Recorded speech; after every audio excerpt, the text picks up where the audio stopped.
Iran kabarnya telah menyetujui langkah untuk menutup Selat Hormuz, titik kritis minyak global.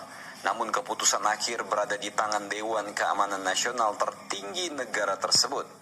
Penutupan Selat Hormuz yang terletak di antara Iran dan Oman akan memiliki implikasi serius bagi ekonomi global dan juga bagi Amerika, negara yang sangat mengkonsumsi minyak. Jalur air sempit ini merupakan jalur pasokan 20% minyak bumi dunia, dan kalau ini diblokir ya otomatis harga minyak dunia bakal melambung. Amerika sendiri akan menanggapi pemblokiran Selat Hormuz ini dengan keras, mungkin juga dengan penggunaan rudal hingga kapal induk yang memang telah disiapkan untuk memberikan pesan keras bagi Iran. Karena armada angkatan laut beserta dengan gugus tempur kapal induk Amerika memang sudah diparkir dalam jarak serang di Teluk Persia.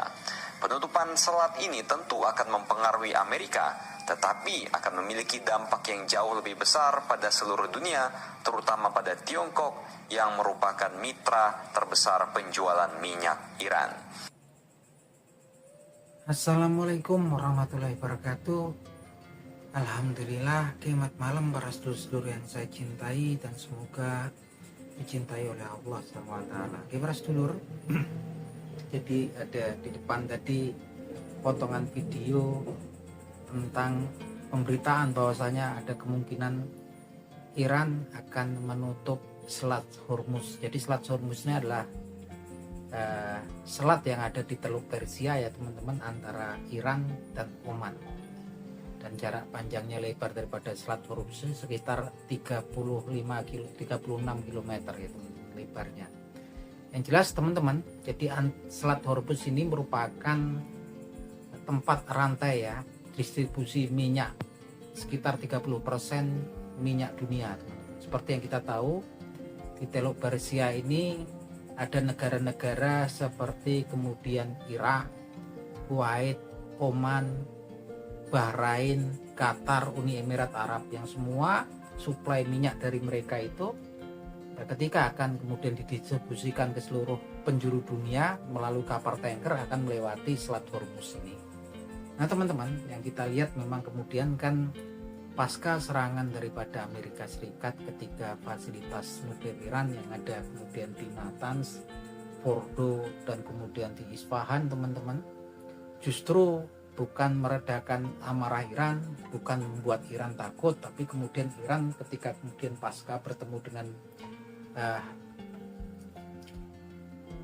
Menteri Luar Negerinya ya, Menteri Luar Negerinya Iran ini ketika pasca bertemu dengan Presiden Vladimir Putin dari Rusia, sepertinya mendapat lampu hijau dari Presiden Vladimir Putin, justru kemudian malah kemudian semakin menggila, menyerang kota-kota besar yang ada di wilayah Israel itu kan, dengan rudal-rudal balistik yang selama ini belum pernah muncul. Salah satunya adalah rudal Khaibar, ini rudal jumbo ya teman-teman. Yang kemarin-kemarin kan rudalnya yang digunakan adalah yang namanya Sijil dan juga Fatah 1, tapi belakangan ini Iran sudah menggunakan rudal-rudal yang memang kemudian daya rusaknya lebih besar, yaitu rudal Khaibar.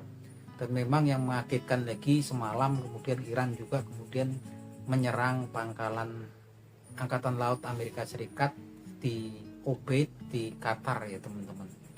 Yang jelas teman-teman, tiba-tiba Presiden Donald Trump juga menyatakan bahwasanya Iran dan Israel ini sudah melakukan menyetujui gencatan senjata gitu kan, yang kemudian berita tersebut langsung dibantah oleh pihak Iran ya, pemerintah Iran, bahwasanya sampai dengan saat ini sebetulnya mereka belum mempunyai persetujuan gencatan senjata dengan negara Israel ini sendiri. Yang jelas teman-teman, ketika kemudian Iran memutuskan kemudian salah satu opsinya adalah kemudian untuk kemudian menutup Selat Hormuz. Kalau Selat Hormuz sendiri ditutup, sepertinya justru malah yang senang ini Amerika ya teman-teman. Karena teman-teman kalau kita mau lihat yang memang distribusi minyak mentah dan energi baik gas yang memang dari negara-negara terus ini kan melewati Selat Hormuz ya. Sampai kalau kemudian ditutup Iran, pasti akan kemudian akan ada masalah energi, kekurangan energi yang memang di seluruh dunia gitu kan, karena memang di Selat Hormuz ini sekitar 30% pasokan minyak dan gas alam di seluruh penjuru dunia ini memang 30%-nya dari negara-negara Teluk yang melewati Selat Hormuz. Nah teman-teman, jadi yang menerima yang akan terkena dampak paling keras salah satunya adalah kemudian Eropa dan China. Kenapa? Karena memang via Eropa, negara-negara Eropa Barat seperti kemudian Prancis, Italia, Polandia, Jerman. Ini selama ini kan memang mereka mendapatkan pasokan minyak bumi dan gas itu dari Rusia ya. Tapi ketika kemudian ada konflik dengan Ukraina, Rusia konflik dengan Ukraina, kemudian via negara-negara Eropa Barat kemudian memihak membantu Ukraina, suplai energi minyak bumi dan gas mereka kemudian terputus ya dari Rusia, dibatasi, sehingga mereka bergantung dari suplai minyak dan gas bumi untuk energinya dari negara-negara di Timur Tengah. Nah teman-teman, ketika nanti Selat Hormuz ini ditutup, pastinya mereka akan memiliki masalah yang besar ya, negara-negara di Eropa dengan pasokan energi yang masuk ke mereka daripada negara-negara yang ada di Mid East atau di Timur Tengah. Dan tentunya mereka nggak punya banyak pilihan, karena pilihannya pastinya juga kemudian pasokan energinya cuman pilihannya ke Amerika ya teman-teman. Amerika Serikat ini juga dia pemasok, dia memang produsen minyak bumi dan gas ya. Dia produksinya besar juga Amerika Serikat. Artinya memang di sini kemudian yang dapat untung sebenarnya Donald Trump. Gimana kalau kemudian China? China itu pasokan energinya memang sebagian besar selain dari Timur Tengah, dia juga dari Rusia teman-teman. Artinya kalau kemudian memang kemudian Selat Hormuz betul-betul ditutup oleh Iran gitu kan, ketika sementara punya masalah, tapi Cina punya kemudian pasokan energi berupa gas dan minyak bumi dari Rusia. Artinya memang nggak banyak masalah untuk China gitu kan. Dan kalaupun kemudian ditutup, kalau kemudian memang Iran ini kan memang hubungannya erat dengan Cina, kita juga nggak tahu kalau kemudian yang mau mengarah ke China kemudian diberikan keringanan ya, kita nggak ngerti gitu kan. Tapi yang jelas ketika nanti Selat Hormuz ini ditutup, yang bermasalah itu sebenarnya seluruh dunia gitu kan, salah satunya negeri kita. Bisa kita lihat kemudian kalau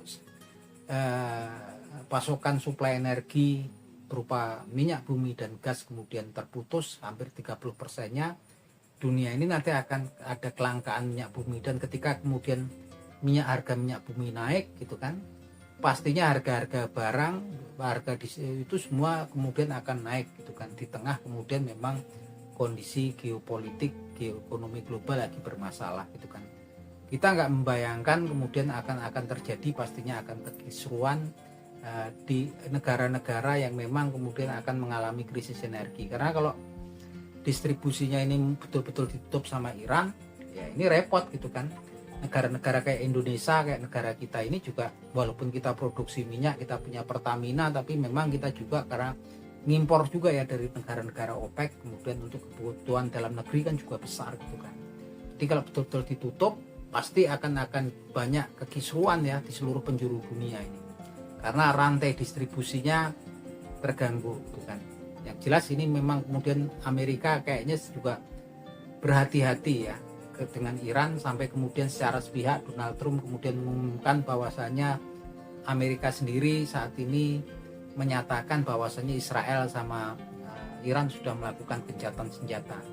Tapi apa mau dikata, Iran sendiri membantah, dan tampaknya juga Iran kayaknya nggak mau begitu aja kemudian berdamai, walaupun karena memang kemudian lukanya udah banyak ya. Ada sekitar 6 jenderal petinggi penting di Iran yang kemudian diserang, yang meninggal dunia dalam serangan sepihak dari Israel kemarin, dan juga kemudian para ilmuwan nuklir banyak yang kemudian ditewaskan oleh angkatan udaranya Israel. Sepertinya juga masih tanda tanya ya ini kemudian tentang gencatan senjata yang akan dilakukan oleh Israel dan Iran.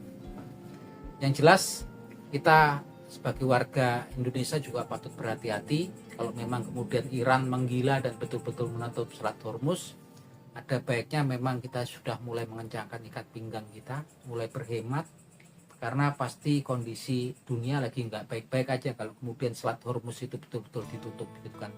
Dan yang paling menderita adalah negara-negara di Eropa Barat ya teman-teman, karena pasokan mereka dari Rusia udah diputus, sudah dibatasi oleh Rusia gitu kan. kalau kemudian Selat Hormuz ini, dari mana lagi mereka akan mendapatkan pasokan energi? Ya pastinya juga mereka semakin bergantung kepada Amerika. Nah itu ya teman-teman, artinya memang kesini keadaan geopolitik, geoekonomi global nih, kalau betul-betul ini sampai terjadi, Selat Hormuz betul-betul ditutup oleh Iran, ini pasti akan masalah besar dan pasti akan banyak masalah di internal negeri-negeri yang memang kemudian konsumsi minyak buminya tinggi. Salah satunya kayak di Indonesia ya, bahan bakar yang disubsidi oleh negara konsumsinya tinggi. Moga-moga aja memang Iran juga kemudian membatalkan rencananya untuk menutup Selat Hormuz. Apalagi kemudian Houthi juga menyatakan akan menyerang kapal-kapal Amerika yang ada kemudian berjaga di Teluk Aden. Ini salah satu juga rantai distribusi dari negara-negara Teluk, barang keluar masuk energi dan barang di Selat Aden ya, di Teluk Aden. Ini juga pasti juga kalau di situ juga kemudian Houthi punya kemampuan untuk mengganggu kapal yang lalu lalang di situ, pasti keadaannya juga tambah memburuk. Nah itu aja teman-teman obrolan kita di malam hari ini. Jadi kalau betul-betul Iran kemudian menutup Selat Hormuz, tampaknya Amerika yang menang besar ya di sini kan. Eropa, negara-negara Eropa akan semakin bergantung pada Amerika Serikat untuk suplai energi ya, berupa minyak bumi dan gas bumi ya untuk mereka. Nah itu aja teman-teman obrolan kita malam hari ini, semoga bermanfaat obrolannya. Akhir kata wabillahi taufik wal hidayah. Wassalamualaikum warahmatullahi wabarakatuh.